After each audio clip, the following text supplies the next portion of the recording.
जय हिंद। नमस्कार दोस्तों।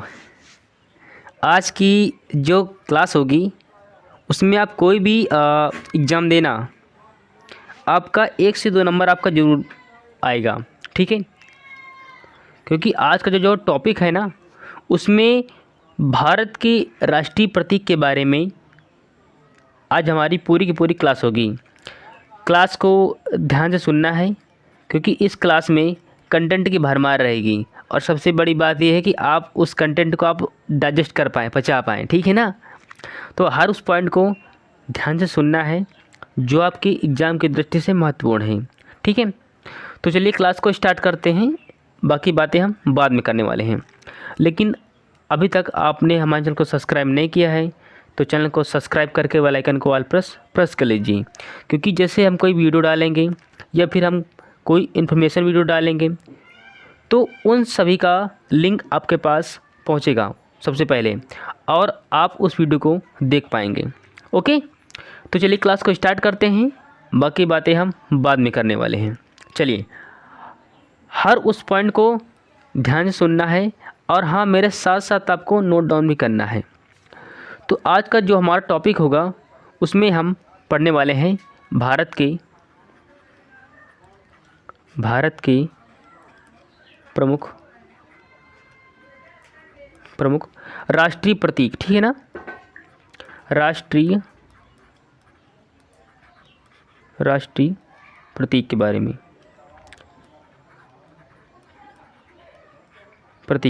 ठीक है, भारत के प्रमुख राष्ट्रीय प्रतीक के बारे में। तो पहले हम कुछ राष्ट्रीय दिवस कुछ पढ़ लेते हैं, उसके बाद फिर हम अपने आगे और बढ़ेंगे। अब पहला कुछ दिवस जो हमारे इम्पोर्टेंट है, पहला है कि शहीद दिवस। ठीक है ना, शहीद दिवस रुक जाइए, मैं लिख देता हूँ, टाइपिंग एरर हो जाएगी फिर मुझसे ही। रुक जाइए, ठीक है, शहीद दिवस,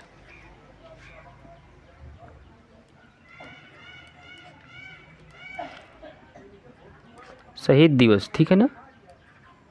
अरे भगवान, शहीद दिवस, ठीक है। ये कब है? ये 30 जनवरी 1948 को नाथूराम गोडसे ने किसको? महात्मा गांधी गोली मारी थी। ठीक है ना, तो 30 जनवरी 1948 को नाथूराम गोडसे ने महात्मा गांधी को गोली मारी थी और उसी दिन उनकी पुण्यतिथि पर, ठीक है ना, उनकी पुण्यतिथि पर हम शहीद दिवस मनाते हैं। उनकी पुण्यतिथि पर हम शहीद दिवस मनाते हैं। ठीक है, ये आपको ध्यान रखना है। वहीं पर अगर मैं अगले नेक्स्ट पॉइंट की बात करूं तो उसमें नेक्स्ट पॉइंट हमारा है कि गांधी जयंती मनाते हैं कब? आपको पता है गांधी जयंती कब मनाते हैं? इसे 2 अक्टूबर को मनाते हैं। 2 अक्टूबर को हम गांधी जयंती मनाते हैं, क्योंकि इस दिन गांधी जयंती का हैप्पी बर्थडे है। ठीक है ना, हैप्पी बर्थडे है। ठीक है ना, तो भारत के प्रमुख राष्ट्रीय प्रतीक के बारे में जो हमारा पहला टॉपिक था, मैंने शहीद दिवस 30 जनवरी 1948 को हम शहीद दिवस मनाते हैं, क्योंकि इसी दिन नाथूराम गोडसे ने महात्मा गांधी को गोली मारी थी। ठीक है, अब दूसरा जो हमारा है गांधी जयंती कब है? 2 अक्टूबर को हम गांधी जयंती मनाते हैं। ठीक है ना, यानी इसी दिन गांधी जी का हैप्पी बर्थडे था। ठीक है, एक और पॉइंट लिख लो, क्योंकि गणतंत्र दिवस और स्वतंत्रता दिवस इनमें बहुत सारा डिफरेंस है। ठीक है ना, चलिए अब आपको ध्यान रखना है कि जो अभी हुआ है ना, 15 अगस्त को आप क्या बोलेंगे? आप इसे स्वतंत्रता दिवस बोलेंगे कि गणतंत्रता दिवस बोलेंगे? तो ये वाला है स्वतंत्रता दिवस, ध्यान रखना आपको, स्वतंत्रता दिवस। ठीक है ना, दिवस। और लाल किले की प्राचीर से स्वतंत्रता दिवस के दिन ही पूरे देश को प्रधानमंत्री संबोधित करता है। ठीक है ना, और अभी पता है आपको कि 26 जनवरी ये आपका गणतंत्र दिवस है। मुझे लगता है ये लिखाने की ज़रूरत आपको नहीं पड़ेगी, ठीक है ना। 26 जनवरी को आपका गणतंत्र दिवस है। तो ये रही आपकी कुछ पॉइंट है, आपको मेरे साथ साथ लिखते हुए चलना है, ठीक है ना। चलिए मैं अब आगे बढ़ता हूँ, आप लोग इसे जल्दी से नोट कर लीजिए, फिर मैं आगे और बढ़ूँगा, ठीक है ना। जल्दी नोट कर लीजिए इसे।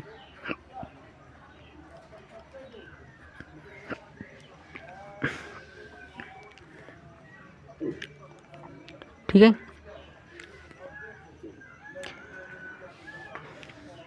चलिए आगे बढ़ते हैं। अगर अभी तक आपका ना लिखा हो तो पहले आप इससे पहले लिख लीजिए, ठीक है ना। क्योंकि मैं अभी जैसे मैं इसको क्लास से हटाऊंगा वैसे की वैसी पूरी की पूरी आपको खाली हो जाएगी, पूरा का पूरा पेज खाली हो जाएगा, ठीक है ना। ये देखिए खाली हो गया। अच्छा, अब हम राष्ट्रीय ध्वज के बारे में देखेंगे, ठीक है। राष्ट्रीय ध्वज, राष्ट्रीय ध्वज,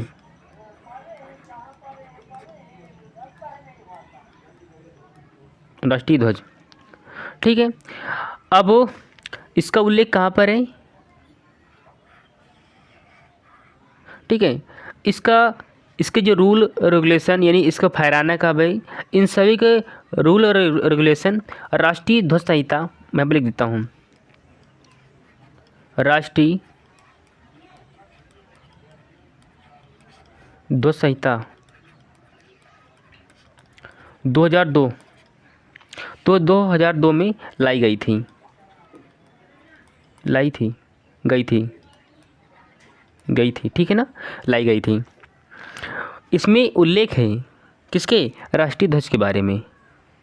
अच्छा, अगर मैं और आप बात करूं कि राष्ट्रीय ध्वज को कब अपनाया गया, तो राष्ट्रीय ध्वज को अपनाया गया 22 जुलाई 1947 को अपनाया गया। किसको, राष्ट्रीय ध्वज को 22 जुलाई 1947 को अपनाया गया, ठीक है। राष्ट्रीय ध्वज में कितने रंग होते हैं सभी को पता है, लेकिन लिखने में क्या माना जाता है, 4 रंग हैं। राष्ट्रीय ध्वज में 4 रंग हैं। सबसे बड़ी बात कि राष्ट्रीय ध्वज कुछ ऐसा होता है, ऐसा इसमें 3 पट्टियाँ होती हैं, ठीक है ना। और 1 मिनट, मुझको बराबर भाग में बांटना है ऐसे। तो ये ऊपर वाला अलग रंग, ये बीच वाला अलग रंग का रहता है और ये वाला अलग रंग का रहता है, ठीक है। और बीच में एक गोला आकार बना होता है, इसमें 24 तीलियाँ होती है, ठीक है। अशोक चक्र ये भी अलग रंग का, ये नीले रंग का होता है। इसलिए आपका जो तिरंगे में 4 रंग होते हैं, ठीक है ना। जैसे कि पहला रंग आपको अगर मालूम पड़े केसरिया, ये साहस और शौर्य का प्रतीक है। केसरिया सबसे ऊपर होता है, ठीक है। और बहुत सारे तो इतने लोग हैं कि इनको झंडा लगाना भी नहीं आता देश का, ठीक है। केसरिया रंग हमेशा ऊपर रहता है, ठीक है। फिर बात करूँ बीच में सफ़ेद रंग जो कि शांति का प्रतीक है। अगर वहीं पर अगर मैं नीचे की बात करूँ, नीचे में हरा रंग होता है जो कि खुशहाली का प्रतीक है, ठीक है। तो ये कुछ प्रमुख रंग थे। और जो बीच में अशोक चक्र होता है उसमें 24 तीलियाँ होती हैं और वो नीले रंग का होता है। इसलिए भारतीय जो ध्वज है उसमें 4 रंग होते हैं, ठीक है ना। आगे बढ़ते हैं। अगर बात करूं कि इसकी रूपरेखा किसने तैयार की थी, किसकी, राष्ट्रीय ध्वज की, तो एक व्यक्ति का नाम था पिंगली वकैया। पिंगली वकैया, ठीक है ना। पिंगली वकैया, पिंगली वकैया के द्वारा इसकी तिरंगे की रूपरेखा तैयार की गई थी, ने रूपरेखा तैयार की थी, ठीक है ना। आपको ध्यान रखना है। अगर मैं इसके और नेक्स्ट पॉइंट की अगर मैं बात करूं, तो अभी मैंने बताया ना कि तिरंगे के बीच में एक नीले रंग का अशोक चक्र है जिसमें 24 तीलियाँ होती हैं। वो आपको लिखाने की जरूरत मुझको लगता है नहीं पड़ेगी, ठीक है। अच्छा, राष्ट्रीय ध्वज की मतलब कि इसमें लंबाई चौड़ाई कितनी होती है, सभी को पता है 3:2 होता है। तो ये राष्ट्रीय ध्वज के बारे में मैंने कुछ जानकारी आपको बताई है, ठीक है। तो राष्ट्रीय ध्वज यानी नेशनल फ्लैग 22 जुलाई 1947 को इसको अपनाया गया। राष्ट्रीय ध्वज के में जो नियम कानून है, राष्ट्रीय ध्वज संहिता जो कि 2002 में लाई गई थी। इसमें राष्ट्रीय ध्वज के बारे में रूल रेगुलेशन लिखा हुआ है, ठीक है। राष्ट्रीय ध्वज में 4 रंग होते हैं, केसरिया, सफ़ेद और आपका सबसे नीचे आपका हरा रंग मिलेगा, ठीक है। बीच में अशोक चक्र मिलेगा जो कि नीले रंग का है और उसमें 24 तिलियाँ होती हैं। पिंगली बकैया के द्वारा राष्ट्रीय ध्वज की रूपरेखा तैयार की गई थी। राष्ट्रीय ध्वज की लंबाई और चौड़ाई का अनुपात क्या है? 3:2 है। ये कुछ प्रमुख इम्पोर्टेंट पॉइंट हैं, आपको ध्यान रखना है। अब आप लोग इसे नोट कर लीजिए, ये आपके शॉर्ट नोट्स रहेंगे, आपके शॉर्ट नोट रहेंगे, नोट्स, ठीक है ना, शॉर्ट नोट्स रहेंगे, ठीक है। इतना अगर आप करेंगे तो छोटे छोटे की पॉइंट्स में और लिखाता चला जाऊंगा, जैसे कि राष्ट्रीय गान है, राष्ट्रीय गीत, राष्ट्रीय चिन्ह है, राष्ट्रीय नदी है, राष्ट्रीय पेड़ है, ठीक है ना, राष्ट्रीय पक्षी है, राष्ट्रीय फूल है, राष्ट्रीय पंचांग है। इन सभी के बारे में हम पढ़ेंगे आज, चाहे घंटे, चाहे क्लास 1 घंटे की हो, चाहे 2 घंटे की हो, ठीक है। अगर आपको नोट ना हुआ हो तो वीडियो को आप लोग रोक सकते हैं और इसे लिख सकते हैं। अब हम बढ़ते हैं आगे और, ठीक है ना। चलिए, अब जो हमारा अगला पॉइंट है राष्ट्रीय गान के बारे में। राष्ट्रीय गान, इसके बारे में हम पढ़ने वाले हैं, ठीक है। राष्ट्रीय गान के बारे में अगर मैं इसकी बात करूं तो राष्ट्रीय गान कौन है, आपको होना मालूम पड़ना चाहिए ना कि राष्ट्रीय गान है कौन। आप लोग जो गाते हैं ना, जो जन गण मन, वही है।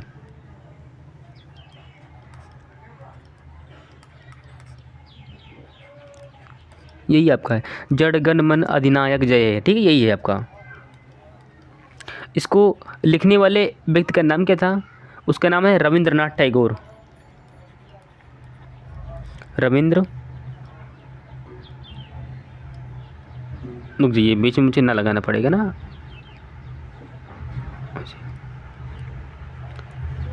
रविंद्रनाथ टैगोर,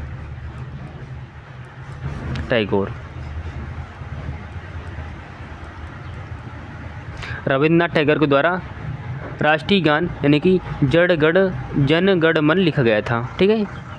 अच्छा, इसे गाने में कितना समय लगता है? इसको गाने में 52 सेकंड का समय लगता है। 52 सेकंड का समय लगता है। 52 सेकंड का समय लगता है राष्ट्रीय गान को गाने में। अच्छा, और इसे कब अपनाया गया था? तो इसे अपनाया गया था, यहाँ पर मैं लिख देता हूँ, इसे 24 जनवरी एक मिनट रुकिए,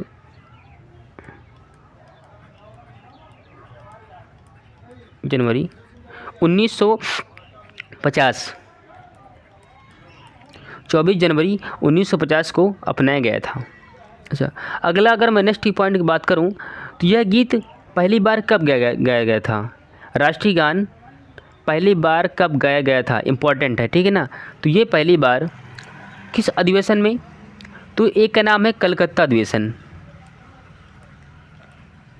कलकत्ता अधिवेशन कब हुआ था? 1911 में हुआ था। कलकत्ता अधिवेशन कब हुआ था? 1911 में। और ये पहली बार गाया गया था, यानी ये फर्स्ट बार इसे गाया गया था। तो ये राष्ट्रीय गान के बारे में मैंने कुछ इम्पोर्टेंट पॉइंट्स रखा है। पहला, राष्ट्रीय गान 52 सेकेंड। और अगर मैं बात करूं, नाम क्या है उसका? जन गण मन है नाम उसका, और रविंद्रनाथ टैगोर के द्वारा इसे ये लिखा गया था। इसे अपनाया कब गया था? तो 22 जनवरी 1950 को इसको अपनाया गया था। और ये पहली बार किस अधिवेशन में गाया गया? उस अधिवेशन का नाम है कलकत्ता अधिवेशन। कब हुआ था ये? 1911 में हुआ था। अच्छा, ये पहली बार इसे गाया गया था। ये कुछ इम्पोर्टेंट पॉइंट थे जो कि मैंने लिखा है, ठीक है ना। अब मैं आगे की ओर बढ़ता हूँ, तब तक आप इसे नोट कर लीजिए। ठीक है ना। फिर बढ़ते हैं आगे की ओर।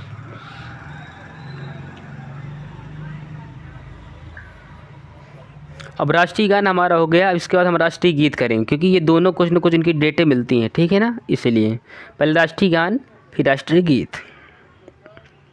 आगे बढ़े, चलिए अब हम आगे और बढ़ते हैं। जो अगला हमारा होगा उसका नाम है राष्ट्रीय गीत, ठीक है। चलिए राष्ट्रीय गीत,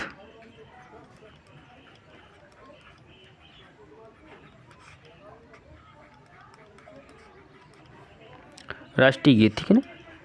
अच्छा, इसे कब अपनाया गया था? तो इसको भी पहली बात, राष्ट्रीय गीत आखिर कौन है, ठीक है ना। तो इसको अगर मैं बात करूं कि आप लोग कहते हैं ना वंदे मातरम, ठीक है, तो राष्ट्रीय गीत का नाम वंदे मातरम, वंदे मातरम, वंदे मातरम, वंदे मातरम, ठीक है। किसके द्वारा लिखा गया था? तो ये लिखा गया था बंकिम चंद्र चटर्जी के द्वारा, बंकिम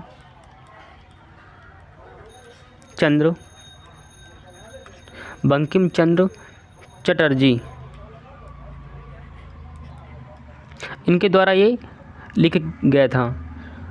और ये किस पुस्तक से लिया गया था? इनकी पुस्तक का नाम है आनंद मठ। इनकी जो पुस्तक है,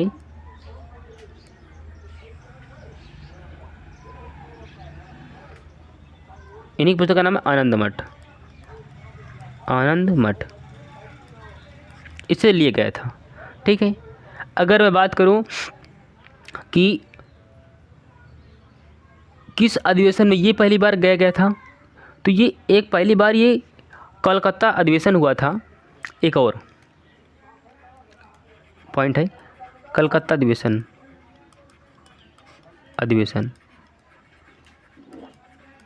कब हुआ था? ये 1986 में हुआ था, 1986 में हुआ था। और ये तभी गाया गया था, कब? फर्स्ट बार।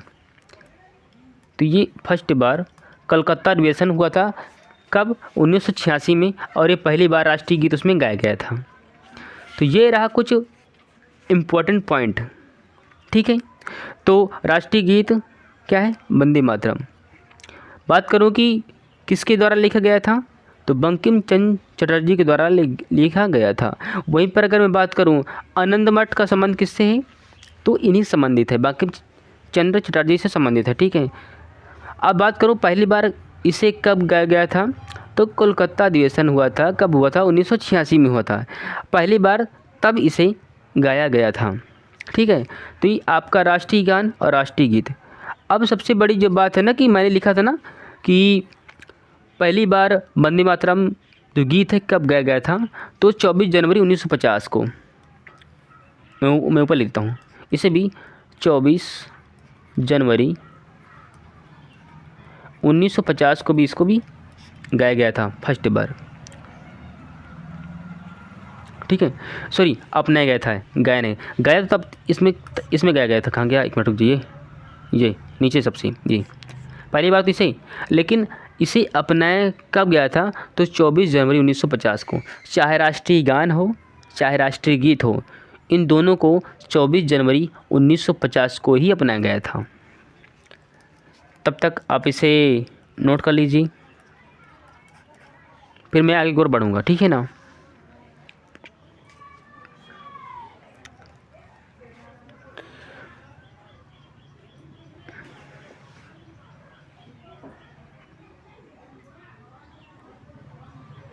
आगे बढ़ें, चलिए। अब जो हमारा अगला पॉइंट है उसका नाम है राष्ट्रीय चिन्ह।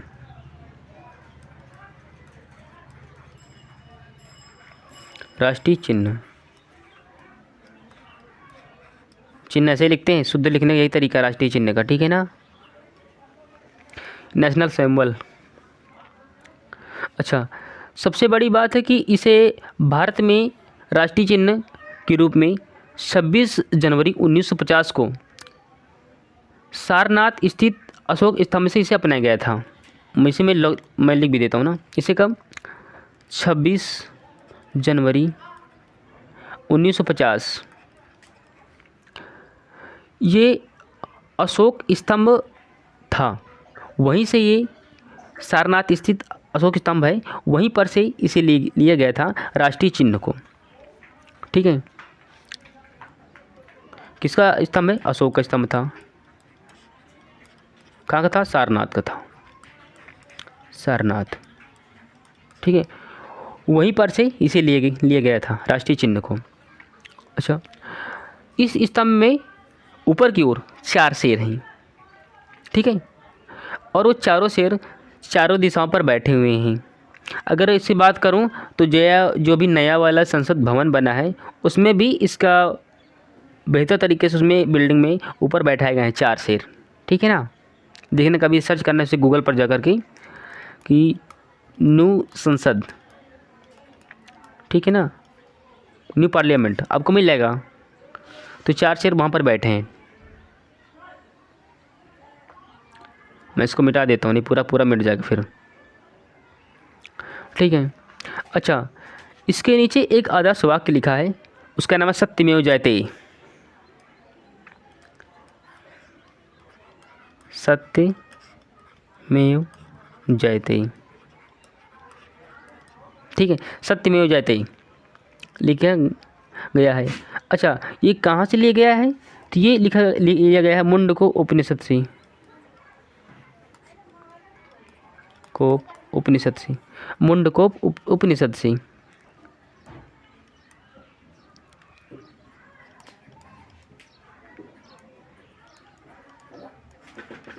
लिया गया है। राष्ट्रीय चिन्ह 26 जनवरी 1950 को अपनाया गया। सारनाथ स्थित अशोक स्तंभ से इसे ही अपनाया गया, और इसके नीचे सत्यमेव जयते लिखा गया है, जो कि कहाँ पर से लिया गया है? ये मुंडकोप उपनिषद से लिया गया है। तो ये रही कुछ इम्पोर्टेंट जानकारी, और साथ ही साथ इस स्तंभ के ऊपर 4 शेर यानी 4 सिंह 4 दिशाओं में मुंह करके बैठे हुए हैं। ठीक है ना, उत्तर, दक्षिण और पूर्व पश्चिम चारों दिशाओं की ओर ये सिंह अपना अपना मुंह करके बैठे हुए हैं। आगे बढ़ूँ उससे पहले आप इसे नोट कर लीजिए। इतना, तब तक मैं वेट कर लेता हूँ तुम्हारा।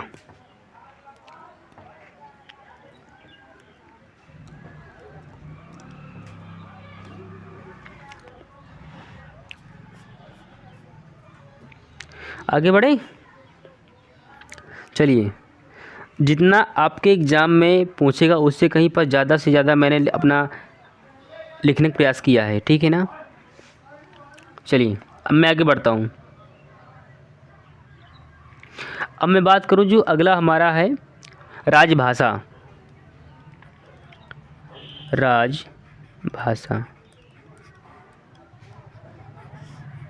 राजभाषा, ठीक है। अच्छा, इसका कहाँ से कहाँ अनुच्छेद है संविधान में? इसका संविधान में आर्टिकल यानी अनुच्छेद 343 में इसका उल्लेख है। 343 में जो हिंदी को राजभाषा के रूप में लिखा गया है। राजभाषा उसमें राजभाषा संविधान की जो अनुच्छेद 343 है, ठीक है, हिंदी भाषा को भारत की प्रमुख राजभाषा के रूप में नामित किया गया है। ठीक है ना, तो ये इससे कुछ पॉइंट था। राजभाषा संविधान की आर्टिकल 343 अनुच्छेद में, और हिंदी भाषा भारत की प्रमुख राजभाषा के रूप में नामित की गई है। तो हिंदी हमारी राष्ट्रभाषा नहीं है बल्कि राजभाषा है। राष्ट्रभाषा और राजभाषा में अंतर होता है। ठीक है ना, भारत की कोई राष्ट्रभाषा है ही नहीं। अगर बात करो राजभाषा, ठीक है। और यहाँ पर लिख दो हिंदी, और यहाँ पर भी लिख दो मैं हिंदी। तो जो हमारी हिंदी राष्ट्रभाषा नहीं है, ठीक है ना, लेकिन राजभाषा हमारी हिंदी है, आपको ध्यान रखना है। इसीलिए मैंने दोनों में डिफरेंस करना अच्छा समझा, ताकि तुम डिफरेंस कर पाओ। देखो, राजभाषा यानी जिसमें राजकाज के पूरे काम होते हों, कार्य होते हैं। जैसे कि अगर मैं बात करूँ, अब अगर आप बात करेंगे तो दिल्ली अगर जाएंगे ना, तो जितने आपके जो कार्य होंगे सरकारी, ठीक है ना, वो सभी हिंदी में ही लिखे जाएंगे। आगे बढ़ें।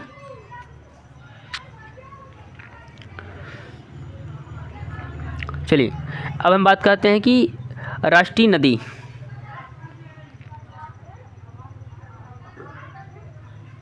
राष्ट्रीय नदी,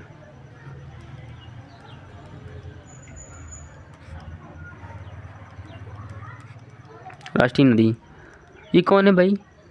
तो नवंबर कब?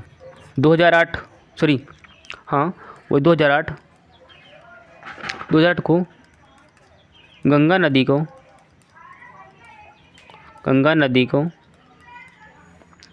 को राष्ट्रीय नदी घोषित किया गया है। राष्ट्रीय नदी घोषित की गई है,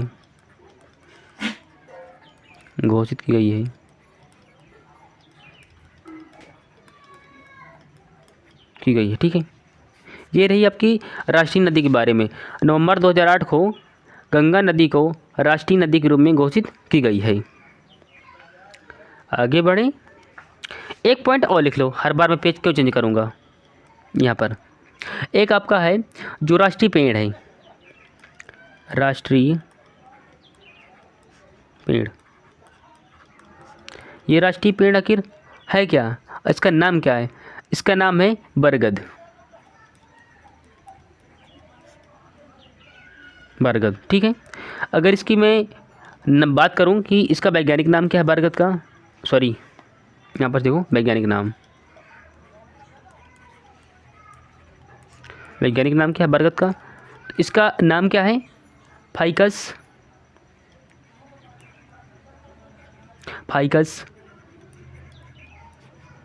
ठीक है, फाइकस। इसमें है बेगालिसिस,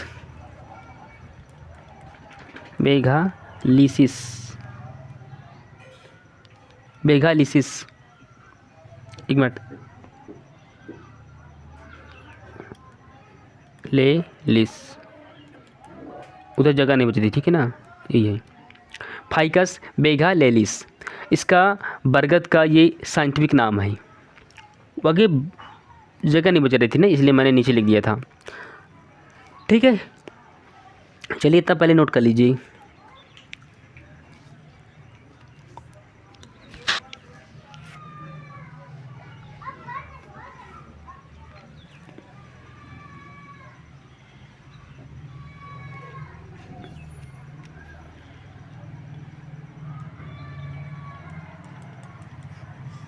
करिए पहले नोट। आपके कुछ बचेंगे क्या, जैसे कि राष्ट्रीय पक्षी, राष्ट्रीय पशु, राष्ट्रीय फूल, या फिर राष्ट्रीय पंचांग, या फिर राष्ट्रीय जलीय जीव। ठीक, आधे घंटे की वीडियो आज हो जाएगी और आधे घंटे की वीडियो कल हो जाएगी, क्योंकि मुझे एक ज़रूरी काम आ गया है और इसलिए मुझे वीडियो बीच में रोकनी पड़ रही है। तो उसमें आपकी समस्या क्यों होनी चाहिए, समस्या पूरी मेरी ही सॉल्व मैं ही कराऊँगा, ठीक है।